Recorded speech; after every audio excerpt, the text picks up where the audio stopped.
سلام یعنی سلامتی. سلامتی مال مشروب واسه بچه های عباسه بوده. اولین پیکو میرم بالا به سلامتی پدرم که کوه درده، سلامتی مادر، واسه مهربونیش، واسه آرزواش، واسه درداش، واسه رنجاش. سلامتی رفیقایی که تیزی معرفتشون از تیزی تو کمرشون تیزتره. دکتر بهم گفت عرق نخور، واسه سلامتی ضرر داره. خندم گرفت، گفتم دکتر من که واسه سلامتی خودم نمیخورم، به سلامتی رفیقام میخورم.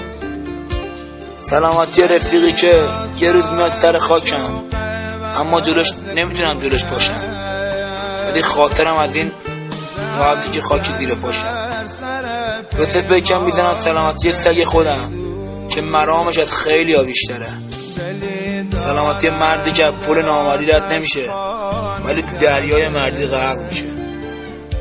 روزگار جوونی میره توی قهوه خونه، چشش میفته به قناری، به صاحبش میگه فروشیه، صاحبش میگه نه رفیقمه. بس میخورم سلامتی رفیقا که رفیقاشون نمیفروشن. سلامتی رفیقی که زخم داشت ولی ناله نکرد. بچه بودیم کتاب میخوندیم، صفحه اولا که واسیاریم نوشته بود دزدی نکرد. صفحه دوم نوشته بود به ناموس مردم نگاه نکنید، اونم نکردیم.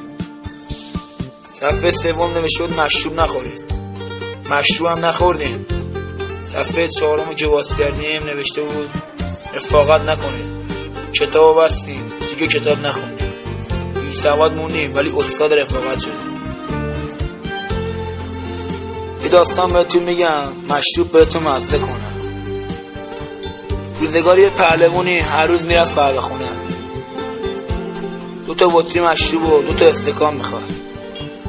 میشست میخورد، مست میکرد، میرفت خونه. تا یه روز که میره قهوه خونه، قهوه‌چی ازش میپرسه از صبح که میای اینجا تا آخر شب که شل را میری شراب یا آبچه میخوای، حالا چرا از هر کدومشون 2 تا میخوای؟ گفت ما 3 رفیق بودیم، قول دادیم که هر جای تنها بریم جای هم بخوریم، جای هم مست کنیم، همیشه 3 تا پیک ببینیم. بعد قهوه‌چی گفت من هرچی میگردم میبینم 2 تا پیک رو میده، شما که 3 نفر بودید. یاری نگاه بهش کرد، بعد با لبخند بهش گفت این سهم اون 2 تا، من تو ترکم. سلامتی هرچی رفیق با مرامه. سلامتی همه عاشقا. سلامتی پسری که وقتی یه دختر ناز و خوشگلو تو خیابون میبینه سرشو میندازه پایین، زیر لب میگه اگه آخرش هم باشی بادم انگوش کوچیک عشقم نمیشی. سلامتی پسری که با دوست دخترش پلیس میگیرتشون، پلیس بهش میگه نسبت شما با این خانم چیه؟ میگه عشقمه، کجا باید بیام؟ به سلامتی اون کسی که دوستش دارم ولی اون دیگه مال من نیست. سلامتی هم عاشقا. به سلامتی دختری که زیر بارون تو خیابون میمونه ولی خودشو به ماشین نمیفروشه.